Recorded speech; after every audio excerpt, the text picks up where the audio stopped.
रक्तसाया की शक्ति अब पूरे क्षेत्र में फैल चुकी है। आसमान लालिमा से ढका है, हवाएं भारी हैं और हर दिशा में भय का एहसास है। अर्जुन समझ चुका है कि ये सिर्फ शक्ति की लड़ाई नहीं, ये आत्मा की परीक्षा है। रक्तसाया पहली बार खुलकर अपनी मंशा बताता है।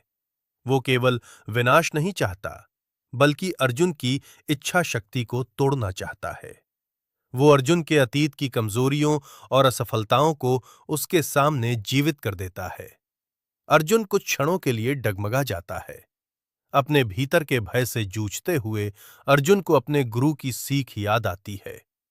सच्ची शक्ति तलवार में नहीं, आत्मविश्वास में होती है। वो अपनी सांसों को स्थिर करता है, डर को स्वीकार करता है और उसी से शक्ति निकालता है। उसकी आभा बदलने लगती है।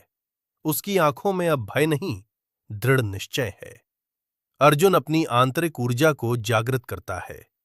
उसके चारों ओर प्रकाश की एक परत बनती है, जैसे उसकी आत्मा स्वयं उसका कवच बन गई हो।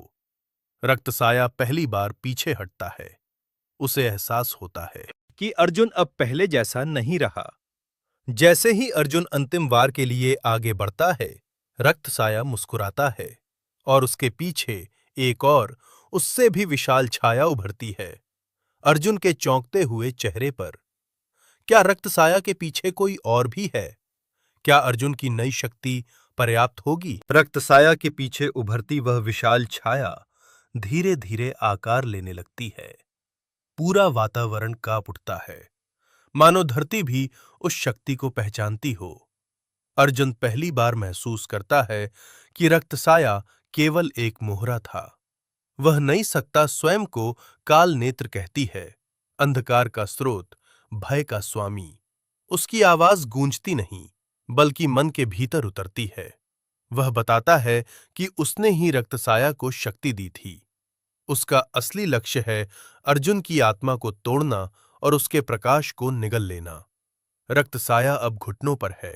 उसकी शक्ति काल नेत्र के सामने फीकी पड़ चुकी है। 3. अर्जुन की सबसे बड़ी परीक्षा। काल नेत्र अर्जुन को भ्रमों की दुनिया में फेंक देता है। अर्जुन अपने सबसे बड़े डर, असफलताओं और खोए हुए रिश्तों का सामना करता है। वह खुद को अकेला पाता है। एक पल के लिए उसकी रोशनी मंद पड़ने लगती है, लेकिन फिर उसे एहसास होता है, भय से भागने से वह और बढ़ता है, पर उसे स्वीकार करने से वह कमजोर पड़ता है।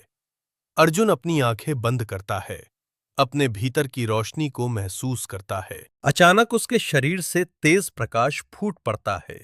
भ्रम टूटने लगते हैं। कालनेत्र पहली बार क्रोधित होता है। अर्जुन शांत स्वर में कहता है, तुम अंधकार हो, लेकिन अंधकार कभी स्वयं प्रकाश को जन्म नहीं दे सकता। मैं ही तुम्हारा अंत हूं। अर्जुन और कालनेत्र आमने सामने खड़े हैं, प्रकाश और अंधकार। जैसे ही दोनों अपनी पूरी शक्ति के साथ आगे बढ़ते हैं, दृश्य सफेद प्रकाश में डूब जाता है। सफेद प्रकाश धीरे धीरे छटता है। अर्जुन और कालनेत्र की शक्तियां टकरा चुकी हैं। धरती फट रही है, आकाश गरज रहा है। कालनेत्र हंसता है। प्रकाश जितना तेज होगा, उतनी गहरी छाया बनेगी। अर्जुन समझ जाता है, ये युद्ध बाहरी नहीं, संतुलन का है। 2. छिपा हुआ सत्य। अचानक अर्जुन को एक सत्य का बोध होता है। कालनेत्र को पूरी तरह नष्ट नहीं किया जा सकता।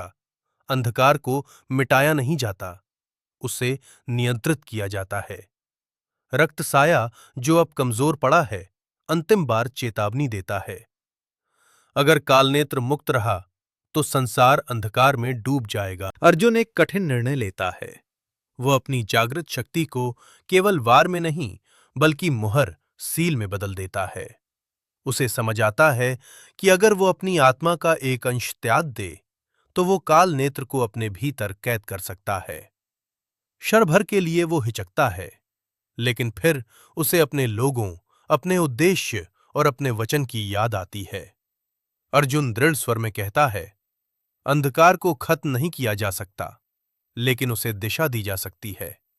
आज से तुम्हारी शक्ति मेरे नियंत्रण में होगी। वो अपनी संपूर्ण ऊर्जा केंद्रित करता है। प्रकाश और अंधकार एक भंवर में बदल जाते हैं।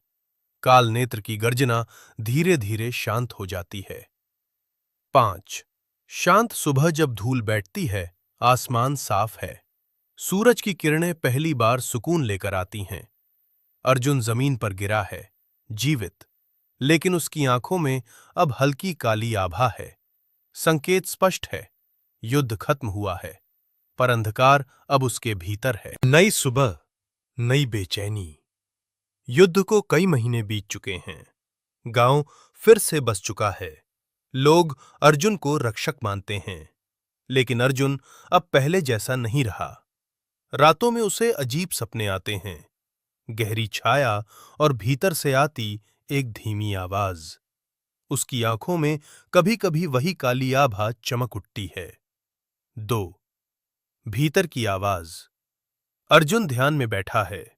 अचानक उसके मन में एक परिचित स्वर गूंजता है। तुम मुझे कैद नहीं कर सकते, मैं तुम्हारा हिस्सा बन चुका हूं। ये कालनेत्र की आवाज है। अब वो बाहर नहीं, अर्जुन के भीतर है। अर्जुन समझता है, ये शक्ति अगर नियंत्रण से बाहर हुई तो वही विनाश होगा जिससे उसने दुनिया को बचाया था। पास के राज्य से संदेश आता है।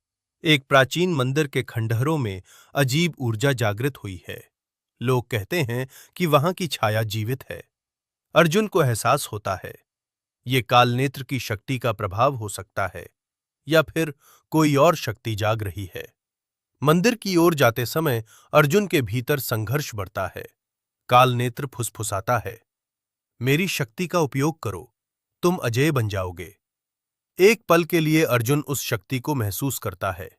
वह अपार है, आकर्षक है, खतरनाक है, लेकिन वह अपनी मुट्ठी भींचता है। मैं तुम्हारा स्वामी हूं, तुम मेरे नहीं। मंदिर के गर्भगृह में पहुंचते ही अर्जुन देखता है एक अजनबी योद्धा जिसकी आंखों में नीली ज्वाला जल रही है। वह मुस्कुराकर कहता है, तुमने अंधकार को अपने भीतर बांध लिया, लेकिन क्या तुम प्रकाश को संभाल पाओगे?